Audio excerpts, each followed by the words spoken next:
Hey guys, Mike here. So today, I'm here to talk to you about Bad Times at the El Royale. In this review, I'll be going over a brief summary of the plot, my quick thoughts about the film, and whether or not you should go and see it. So I'm going to try and keep this review spoiler-free. However, if you don't know anything about the film and you want to go completely blind, then it's just come back to this video once you've seen the film. So with that, let's get started, shall we? I've done horrible things. So's everybody. Shit happens. Get the whiskey. To be true, can't take my eyes off of you. So Bad Times at the El Royale stars a star-studded cast that includes Jeff Bridges, John Hamm, Dakota Johnson, and Chris Hemsworth, to name a few. So Bad Times at the El Royale is set in the late 60s, early 70s, and is centered around a hotel called the El Royale. The thing that makes this hotel special is the fact that it's built between two state lines, California and Nevada. And so we focus on each one of the hotel guests who have their own reasons for wanting to be there, and throughout the movie we find out why they're there and what exactly they want from there. So I was quite looking forward to this movie, despite the fact that I didn't really know anything about it. All I knew was the title and that Chris Hemsworth was in it.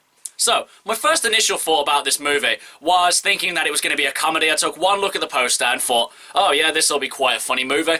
Though really that was my fault. I misinterpreted this movie as being a comedy when it doesn't label itself like that at all. So at the start, I was quite intrigued because they really laid the foundations for an interesting story. They were kind of vague about why each person was there, and they kind of give you little bits of information throughout the movie to kind of keep you interested. But unfortunately, a lot of the tension and the momentum that's built up for each one of these stories, just when it reached its peak, they immediately cut to another story, which immediately ruins the momentum of the whole story. I mean, towards the end is where it gets really interesting, and just when things were getting really good, they immediately cut to another story, where they give a bit more backstory to one of the other characters. And this would have been fine had they done this earlier in the film, as opposed to when things were getting really interesting. And don't get me wrong, I do like movies where they tell a story from a different character's perspective throughout the duration of the movie, but unfortunately in this one they do it too much, and it really cuts into the momentum, like I've said. I mean, don't get me wrong, this is definitely a decent story with interesting plot twists and good performances. I mean, easily the person who gives the best performance is Chris Hemsworth. He's entertaining, he's charismatic, he's intimidating, he does everything that he's supposed to do, and he's just great to watch on screen.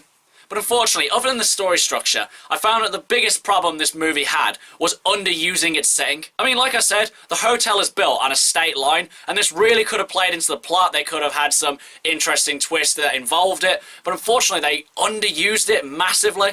And instead, it's only really mentioned at the start, and they only make a couple of jokes about it in between, but as a whole, like I've said, it was massively underused.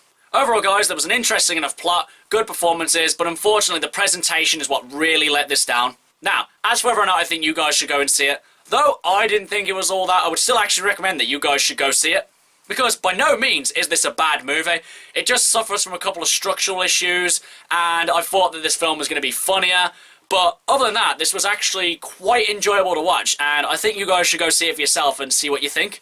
Okay guys, that's my review for Bad Times at the El Royale. If you've seen it, what did you think about it? And what's your favourite hotel movie? Whatever it is, drop it in the comments below. And until next time, I've been Michael. See ya!